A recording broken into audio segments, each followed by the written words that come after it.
الله وكفى وسلام على عباده الذين اصطفى. أما بعد. إخلاص العمل.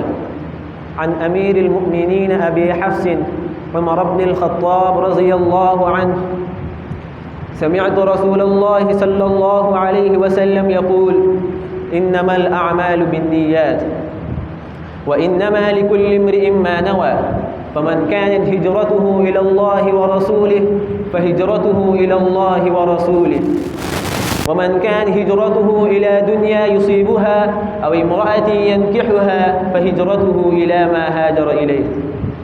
راوي هذا الحديث سيدنا عمر بن الخطاب رضي الله عنه، وهو ثاني الخلفاء، وهو الفاروق الذي فرق الله به بين الحق والباطل.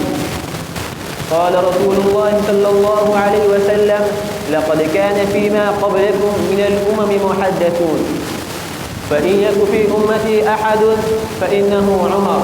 قال رسول الله صلى الله عليه وسلم: إن الشيطان ليخاف منك يا عمر.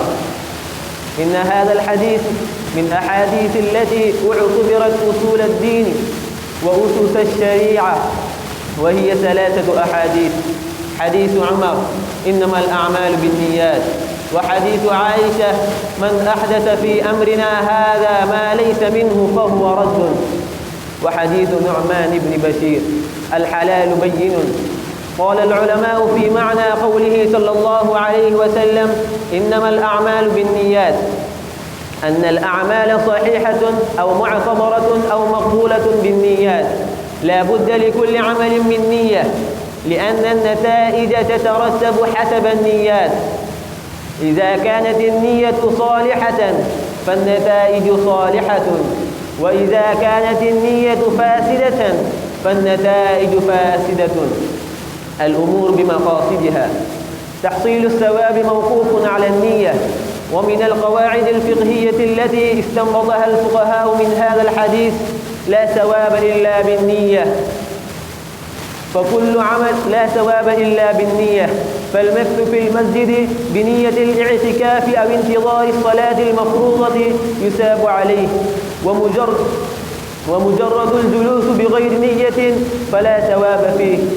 الاغتسال للطهارة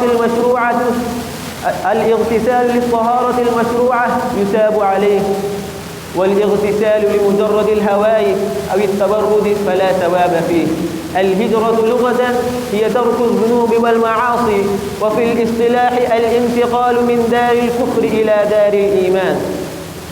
سبب ورود الحديث: عن ابن مسعود رضي الله عنه قال: قال رسول الله صلى الله عليه وسلم: كان فينا رجل خطب امرأة يقال لها أم قيس، فأبت أن تتزوجه حتى يهاجر، فهاجر فتزوجها، فكنا نسميه مهاجر أم قيس.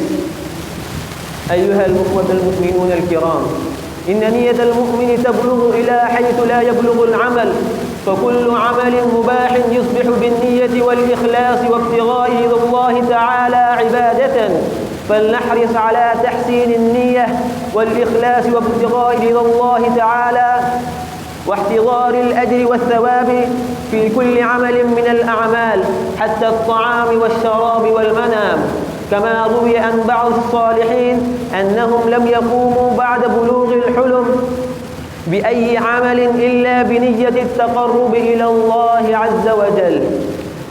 وصلى الله تعالى على خير خلقه سيدنا محمد وعلى آله وصحبه وبارك وسلم.